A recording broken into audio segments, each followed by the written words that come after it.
gather up for just a little bit of my program here tonight. As you know, our Commons Connect events are a once a semester opportunity for everyone and anyone in our network, in our circles to connect, network with each other, just kind of see the Commons community all in one place, hopefully. We're small but mighty tonight, but I am very happy that we have some community partners, some colleagues from SOHEs, some students all here with us. And each time that we've been doing this, since we've settled into our each semester routine of offering these opportunities, we've tried to have a brief program, but one that highlights some of the work of some of our affiliates. And tonight we're going to have kind of a slightly different twist on that. We will have some short presentations from folks about their work, and we're going to also offer some awards to some students. So that's exciting. So I'm Mary Beth Collins, if we haven't met yet, but I actually think I know most of you. And I'm the Executive Director of the Center for Community and Nonprofit Studies here at the University of Wisconsin-Madison. We have amazing team members here with us tonight who help make this and everything we do happen. So make sure you get to know who's on the Commons team while you're here. And in case you're unfamiliar with our center, I'm trying to... Okay, yes. So this is a slightly different approach to the advancing. So hopefully I can make it work. So we are a center that is based at the University of Wisconsin, as I mentioned, for community engaged teaching, research, and outreach focused on advancing the work of the civic and nonprofit sector. I've gotten into the habit of including this slide in every presentation that I give, even with colleagues that know something about our center, because I feel very confident in the description that we've worked on together through our strategic planning and other things. And I really love highlighting the trifecta, the teaching, research, and outreach. Those are the three things we do. And I really love highlighting the fact that everything we do is engaged with partners in the field, which actually is pretty rare for a university-based center focusing on nonprofit studies, I've discovered through my national and international connections. And we really want that work to advance the work of the sector itself. We don't just want to teach people about it or talk about it. We want it to all come together to make the work better. So one of the things that we've also settled into this year that we're really proud of and has taken a lot of sort of pre-work, but I think we're finally in the groove, is that we've offered this academic year monthly community sessions. And the idea with these sessions is that they're sort of extracurricular learning opportunities that both serve our students, but also our community partners and anyone in our network. And the idea is to highlight sort of sub-concepts that appear in the sector that are interesting to people in the sector they want to know something about, but we're maybe not going to do an entire course on those concepts. So this is a great example from February. We had a wonderful panel of folks discussing sports activism and philanthropy. And you can see there we got some wonderful partners to be a part of that discussion. Another thing that is really fun is that we've gotten in the habit of publishing all of this content on our YouTube channel. So if you missed the events, you can still see the content or use it in your classes.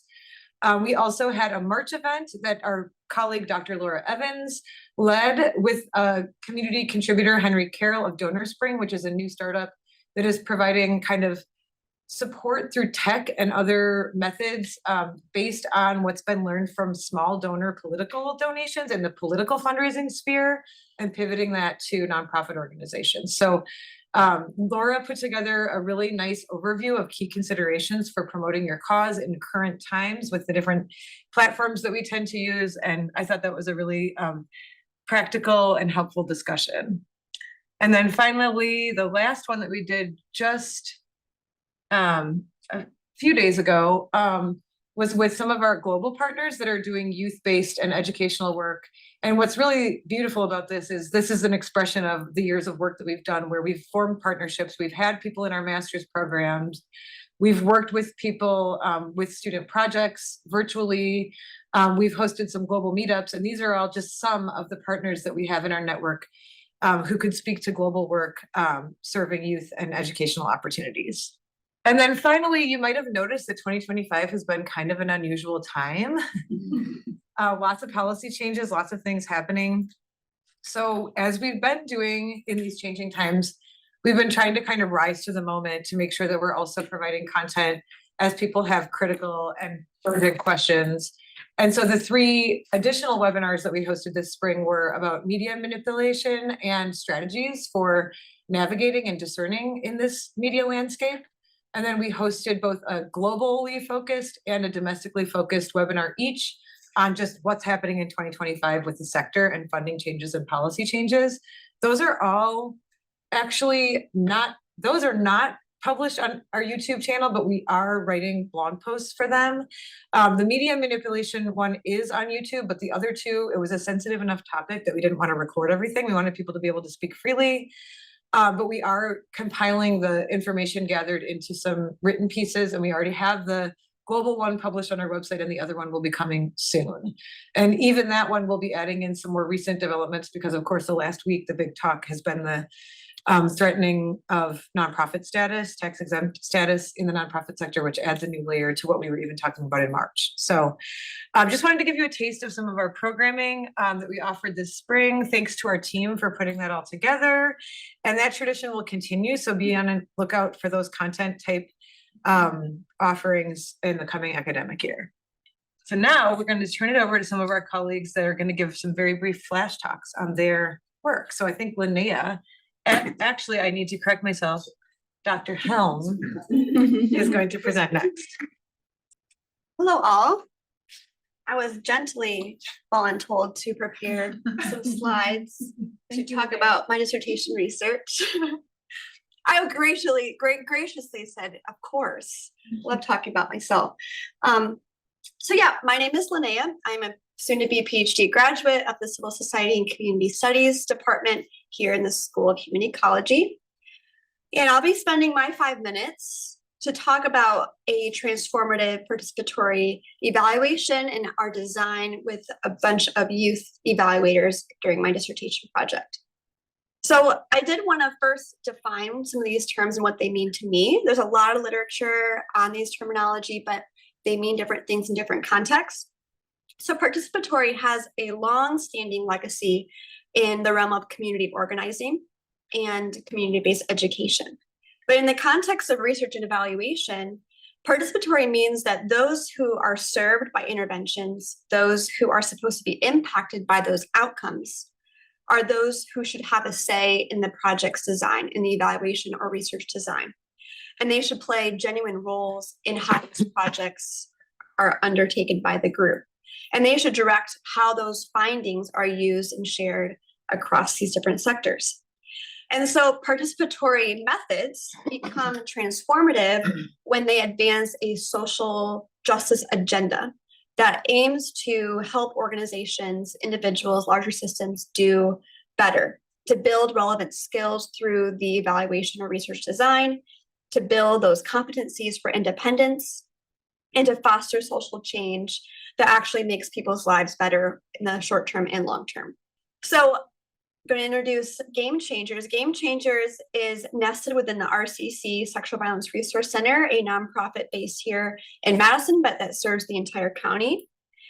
Game Changers brings together passionate high school students in a youth-led initiative that addresses sexual violence. These young people build relationships with mentors, with each other. They foster community and solidarity over their shared experiences as survivors, as activists, as young advocates.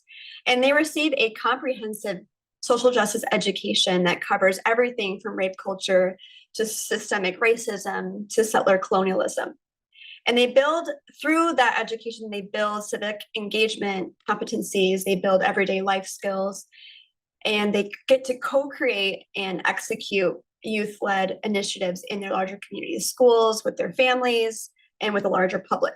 So though Game Changers has been around for about 10 years, or celebrating 10 years this year, they have never collected any data about how youth experience this program. But that data, as we all know, working in nonprofits or working with nonprofits, that data is so imperative for them to continue getting funding for these programs, to continue expanding them, to learning how they work and for whom. And so we plan the evaluation design to collect data about how youth were experiencing this program, what they were taking away, and how they were going to be using those skills in their future. So we planned out the evaluation process together. This was RCC staff, Game Changers students, Game Changers coordinator, and me. And I was kind of brought on as a project lead after I've been working with them for several years as a volunteer. So we developed the protocols, we developed interview questions, survey measures together to make sure that we were measuring what they wanted to have measured. We wanted to have that be very essential to mirror their values of youth voices and youth autonomy. And so we selected this design because in Game Changers, youth are positioned as experts and leaders. They should be positioned the same way in an evaluation of that program. So in phase one, we use those measures to collect data. We hosted one-on-one interviews and students completed a survey. We learned about how the alumni were impacted, members and alumni were impacted by their participation in this program. In phase two, I facilitated 4 in-person workshops with these Youth Now evaluators to do the analysis, to evaluate their own experiences, to work with the data, to organize the data, draw meaning and implications from that data. And now we're in phase 3, where pretty much wrapped with phase 3. We've hosted 9 virtual workshops with youth evaluators to create deliverables, to create evaluation products. Those have ranged from conference presentations to academic articles, to op-ed articles, to presentations for the sector and also the RCC. And so across all 3 of these stages, youth evaluators have made the decisions about how the data, what the data is, what the data means, and how the data will be used going forward. So ultimately, it's our hope that the findings of this evaluation not only benefit the organization and the program itself by providing information that they need to continue expanding it, to continue hosting it, to continue impacting youth in Dane County, but we also hope that this allows RCC to be on a more national stage as an exemplary youth-led program in this context of sexual violence prevention. And so our hope is that through the sharing of this work and a sharing of our methodology, that we can better advocate for youth engaged evaluation and research on a larger scale. Thank you. Everybody. So we had a recent fun event in the past couple weeks and called the Chicago Friends of the Commons event. It was our second time doing it.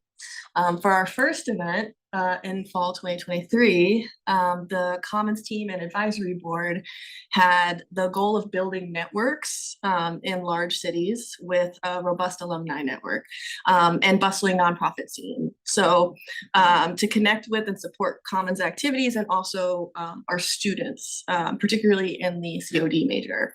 So in the fall of 2023, we kicked off this idea in Chicago, our closest metropolitan neighbor, with a few students, faculty, staff, and a social reception, where we invited nonprofit sector professionals and leaders, as well as individuals, to interact with the sector in a substantial way. And this event ended up being so successful, both in connecting the Commons to Chicago nonprofit players, but also establishing professional relationships between students and people in the field. Because of that success and acknowledging that this was a great opportunity there for COD students, the team of folks who put the first event together developed the idea that a full day event was a good decision, and that would focus heavily on the student experience. So over about a year and a half, we put this next event together. And in about 8 months, we were able to put together an agenda of 2 site visits, a speed networking event, along with a social reception. So we have some fun images here from 2023 and then 2025. And we were able to take staff, faculty, and students on a bus to spend the full day in Chicago. It was a bit of a rainy day, but there was a lot of excitement and a lot of energy, which was great. We did do prep work before that, though, for both students and for some of the volunteers, which I'll talk about in a minute. We had a nice Canvas page, and we were able to prep students on what site visits we were going on, a little bit about the nonprofit sector, networking, and just in general, like resume building, things like that. There were resources around that too. So by the time we got there, students were able to have some of that preparatory work and tackle some engagement with our nonprofit neighbors in Chicago. So we had one site visit at the Chicago Community Trust, which was a very cool experience for both the trust itself, but also the students to understand a little bit more about the diversity that exists in philanthropy, right? And then we were able to go to Nourishing Hope, learn more about food insecurity and other essential human services programs that exist within the Chicagoland area. And from there, we were able to go to our nonprofit venue, which was the American Writers Museum, which is a very cool space, but also an arts nonprofit. So there was this experience of being in this other kind of field along with some of these other, along with the philanthropy and then direct service approach. And in that nonprofit venue, that's where we had some amazing catering all together now, but also a speed networking activity where we had some volunteers and professionals who were in Chicago, who were actually really excited and amazing participants to talk to our students. And we had our students in pairs go through this kind of speed networking activity where they had 5 minutes to speak with this professional and learn more about their journey and what they're doing now. And then after that speed networking activity, we still had our little social reception, and it was a very high quality event. It has been a rough time for the nonprofit field, as mentioned, a lot going on, and it was a rainy day in Chicago. So we didn't have quite the amount of people that we had hoped for, but the focus on the students for that day ended up being such a great experience for everybody involved, I think. These are just some more pictures from the day, but we are hoping to continue to do this work. It's clearly something that there's a lot of space for, a lot of interest in. We have heard both from folks who attended and from students that it was a very valuable experience. And we have some students here who went, so I won't point them out, but but you might see them in the pictures. And this was a really great way for us to also make more connections with students in the COD major as well. So it was a phenomenal experience. Huge thank you to Michaela and Mary Beth and everybody who was able to attend, but it was kind of work that they've continued to do since fall 2023. So. All right, hello, friends. I'm Haley Madden. I'm a new teaching faculty in Civil Society and Community Studies. Longtime friend of the Commons. Really fun to now be more working even closer with my friends there. So I have the honor of presenting 2 awards to community and organizational development outstanding undergraduates today. So would you just mind, I'm sorry, I'm going to Yes. interject here. I want to just be really explicit about the process, because we use our Commons Connect event to be able to announce these awards, but this is actually, and one reason why Haley, thank you, is filling in for a colleague in the department who couldn't be here today, is because this is very anchored in the CSCS department. So the department faculty has sort of made these selections, and I just think that's important to underscore, even for the awardees, to understand this is their faculty in their department that has selected these folks. thank you for that context, Mary Beth. So the first award is the Dr. Don Gray Leadership Award, going to Mariana Ray Hernandez, Mari. And I'm just going to read a little, yes. So I'm just going to read a little bit about Mari. As a first generation Mexican-American undergraduate student in community and organizational development, Mari has built her academic, leadership, and community experiences around one central goal: advancing equity and empowerment for historically marginalized communities. As a dedicated scholar, leader, and advocate, she has intentionally shaped her academic journey in the School of Human Ecology that has equipped her with the knowledge, tools, and confidence to lead through a lens of inclusion, cultural responsiveness, and community-driven change. Academically, Mari has pursued a curriculum grounded in systems thinking, organizational development, as well as human ecology and wellness, with a focus on applying these concepts to real-world challenges. So if you would like to. Our second award is the Rosalie Omley Morton Award, going to Elizabeth Haefele. Okay, Liz. All right, congratulations to Liz. And I'll just read a little bit about what Liz shared. The Wisconsin idea has been a guiding principle in Liz's academic and professional path during her time as a COD major. As a Pell Grant recipient, Liz has experienced the transformative power of education firsthand. This has driven her to fully engage on campus, including coursework in law and policy. She has embraced interdisciplinary learning, utilizing her love for human-centered frameworks to adopt certificates in public policy and criminal justice to understand and address social issues. Being able to connect classroom learning with real community impact has been an influential experience during her time at the School of Human Ecology. Community involvement has been at the heart of her academic and professional trajectory. Through her internship with the Commons, Liz has worked with local organizations to promote civic engagement, striving to bridge research with practice. Independently, she has found community involvement through her volunteerism with Communication Madison, an arts and music organization. Since beginning her SOHI experience, the door was open to new opportunities for Liz, joining the COD student org, developing her sign language skills in ASL club, and leading her intramural soccer team as captain. Congratulations, Liz. Okay, I think that is our program. So it was short and sweet as promised, I hope. I hope you all learned something and keep eating and drinking and conversing. And there are some new folks that have entered the room, I know. So make sure you meet everybody.